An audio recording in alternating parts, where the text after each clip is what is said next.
buenos días. Estamos a jueves. Hemos disfrutado 3 días meditando sobre la persona del Espíritu Santo esta semana. Gracias por los comentarios, las palabras de aliento que me ponéis en YouTube, tanto en el canal de la iglesia como en el mío personal. Me hacen mucho bien, me desafían y me bendicen. Las leo con atención, no siempre las puedo responder, pero gracias con todo mi corazón por estas muestras de apoyo y gratitud. Por otro lado, recordar que estamos viviendo una semana terrible donde las noticias que nos llegan conmueven nuestros corazones ante la muerte, la barbarie y toda esta situación terrible que está sucediendo entre Israel y Gaza o los palestinos. Clamamos al Señor fervientemente que detenga esto, que ponga sabiduría en los líderes de las naciones, tantas naciones involucradas y tanto odio y tanta ira que está trayendo una falta de paz al mundo en general. Clamamos a Dios que envíe al príncipe de paz. Clamamos por la venida del Señor Jesucristo. Clamamos por el gobierno de aquel que vino a redimirnos. Claro, sabemos que el tiempo de gracia y de oportunidad sigue abierto anunciando el Evangelio. Y en medio de todas estas terribles crisis, el Evangelio es anunciado y miles de personas están viniendo a los pies de Jesucristo. Muy bien, en esta mañana de jueves volvemos al primer libro de Samuel, en este caso al capítulo 2, versículo 12, una vez que hemos concluido, que hemos señalado algunos aspectos interesantes de la adoración de Ana. Un cántico que casi repercute o encuentra su eco en el Magnificat, como se le llama la oración de alabanza de María ante la visita del ángel y el estar embarazada del Mesías. Pero aquí la historia continúa y nos dice en el verso 12 del capítulo 2 que los hijos de Elí eran hombres impíos que no tenían conocimiento del Señor. Y nos relata entonces la forma como ellos abusaban de la gente que venía al tabernáculo a traer sus sacrificios y a adorar. Y dice el verso 17, así pues, el pecado de estos ayudantes era muy grande ante el Señor, porque menospreciaban las ofrendas del Señor. Luego entra en una perspectiva diferente el verso 18. Y el joven Samuel servía en la presencia del Señor vestido de un efod de lino. Su madre le hacía una pequeña túnica y se la traía cada año cuando subía con su marido para ofrecer el sacrificio acostumbrado. Entonces Elí bendecía a Elcana y a su mujer con estas palabras: el Señor te dé hijos de esta mujer en lugar del que pidió al Señor. Y visitó el Señor a Ana, y ella concibió y dio a luz 3 hijos y 2 hijas. Y el joven Samuel crecía delante del Señor. La vibrante adoración de Ana en este capítulo 2, en los primeros versículos, contrasta con el pecado voluntario claro de los hijos de Elí y la visión disminuida del sacerdote, que luego en el capítulo 3 se nos habrá de informar acerca de ella. Esta sección sirve de transición entre la familia sacerdotal de Elí y los deberes sacerdotales y proféticos que luego asumirá Samuel. En esta transición en que la narración nos presenta el juicio que va a recibir Elí, está en contraste con el cántico de adoración de Ana. Ella experimentó al Señor, le adoró con fe. Pero encontramos luego a estos hijos que eran perversos y que no tomaban en cuenta al Señor. La ley estipulaba que todas las necesidades de los levitas fueran satisfechas por medio de los diezmos del pueblo. Esto está claro en Números 18, más tarde Josué capítulo 13, ya que los hijos de Elí eran sacerdotes, tenían esos medios para satisfacer sus necesidades, pero ellos se aprovecharon de la posición porque tenían lujuria de poder, de posesiones, de control. Su desprecio y arrogancia hacia el pueblo y hacia el culto y la adoración socavaron la integridad de todo el sacerdocio.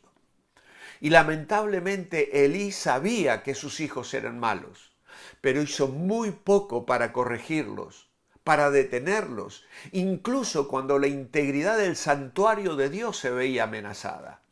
Como sumo sacerdote, Elí no solo debió haber frenado a sus hijos, debió haber ejecutado a sus hijos. No tenemos ninguna historia de que alguien haya llevado a cabo este mandamiento que se encuentra en Números capítulo 15, versículos 22 al 31. Como era de esperar, Elí no solo no les frenó, no quiso enfrentar la situación. Al ignorar sus acciones egoístas, Elí permitió que sus hijos arruinaran sus vidas y la de muchos otros que subían al tabernáculo. Hay momentos en los que debemos enfrentar los problemas serios, aun cuando las consecuencias de enfrentar esos problemas sean dolorosas. El resto de la narración, el capítulo 2 y 3, muestra claramente por qué la casa de Elí fracasa y cae y por qué Dios levanta a Samuel. Samuel será un sacerdote que servirá al Señor, a diferencia de la familia de Elí. El capítulo 3 revela el hecho de que Samuel no solo será un sacerdote, sino también un profeta. El capítulo se abre en estos tiempos no era común oír palabra del Señor, ni eran frecuentes las visiones en el capítulo 3. Esta es la primera vez que en el libro de Samuel se menciona la terminología profética, palabra del Señor y visiones proféticas. El papel y el oficio del profeta se explican en Deuteronomio capítulo 13 y capítulo 18, pero en los días de Ana y Elcana la actividad profética era limitada. Ni Elí ni sus hijos serían profetas, pero el devoto niño de Ana sería el profeta y sacerdote que el pueblo de Dios necesitaría. Así que los términos palabra del Señor y visiones indica una actividad profética en la que los profetas escuchan de Dios palabras de aliento o palabras de reprimenda y entregan estas palabras al pueblo de Dios. El hecho de que tal actividad profética fuera rara nos muestra que la palabra de Dios no estaba llenando los corazones del pueblo del Señor. Sin la palabra de Dios, dice Proverbios, el pueblo de Dios perece. El mandato de Moisés al pueblo de Dios justo antes de su muerte revela la seriedad de la palabra de Dios para su pueblo. Moisés entregó las estipulaciones del pacto con Dios cuando su pueblo entra en la tierra prometida. Insta al pueblo de Dios a seguir el mandato del Señor, a recibirlo con gusto. Y Moisés claramente dice: porque no es palabra inútil para ustedes, ciertamente es vuestra vida. Por esta palabra prolongarán los días en la tierra a donde ustedes van, cruzando el Jordán, a fin de poseerla. Deuteronomio 32, 47. En las palabras de Dios, la visión de Dios, sin ella el pueblo de Dios perecería. Así que aquí tenemos la actividad profética que traía la palabra del Señor y nos dice 3:1, escaseaba, era rara, no eran frecuentes las visiones. Escuchar la palabra del Señor era como encontrar una perla de gran valor que estaba escondida en el campo. Y aparentemente los sacerdotes de Dios eran ineficaces para enseñar al pueblo la palabra del Señor. En el versículo 2, el gran sumo sacerdote en Silo, dice, estaba acostado en su aposento cuando sus ojos comenzaban a oscurecerse de modo que no podía ver. No puede ver, no puede oír muy bien. Y esta breve introducción que se hace aquí en el capítulo 3 da el marco para el enfoque de este pasaje en las Escrituras, escuchar a Dios. Imagina que estás en una cafetería, en un centro comercial o con un grupo de amigos. Hay mucho ruido a tu alrededor. Apenas eres capaz de escuchar al que está hablando contigo. Puedes hablar con esa persona, puedes mantener una conversación completa, pero de pronto escuchas que uno de tus niños, que está jugando entre la multitud, grita, ¡papá! Y eso hace que rápidamente te des vuelta, porque hay bullicio. Pero, ¿por qué somos capaces de escuchar o descartar otras voces y escuchar la que queremos oír? Porque tenemos concentración. Nos concentramos en lo que queremos oír y por eso somos capaces de escogerlo entre otras voces. Prestamos atención a la voz más importante en medio de todas las distracciones.